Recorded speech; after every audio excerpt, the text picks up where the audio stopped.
খেয়াল করে দেখবেন, এভাবে প্রায় দেখা যায় কাপেলদের রাস্তায়, রেস্টুরেন্টে, পার্কে।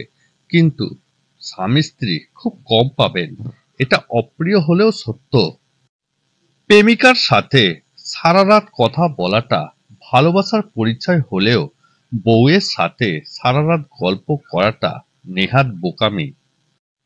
প্রেমিকার লাল গোলাপ পছন্দ বলে সারা দুনিয়া এক করে লাল গোলাপ হাতে দিতে ব্যস্ত প্রেমিক, কিন্তু বইয়ের জন্য কখনো একটা লাল গোলাপের আবদারে তার আদিক্ষেতা লাগে। প্রেমিকার হাতে বিস্বাদের খিচুড়িও অমৃত মনে হয়। মাস আনতে বইয়ের রান্নায় একদিন লবণ কম হলেই সেটা তার ভীষণ বড় অপরাধ।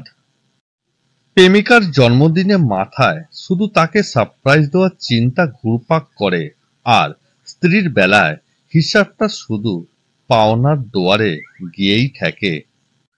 প্রেমিকার জন্য 10 মাইল দূরে গিয়ে 30 টাকার ফুচকা কিনতেও বাধে না, আর স্ত্রীর জন্য মাসে একদিন সময় বের করাটা অপচয় বলে মনে হয়। প্রেমিকা অসুস্থ হলে 10 মিনিট পর পরই তার খোঁজ নেওয়াটা কেয়ার বলে গণ্য, আর স্ত্রী অসুস্থ হলে কেয়ারের দরকার হয় না, বিরক্ত লাগে।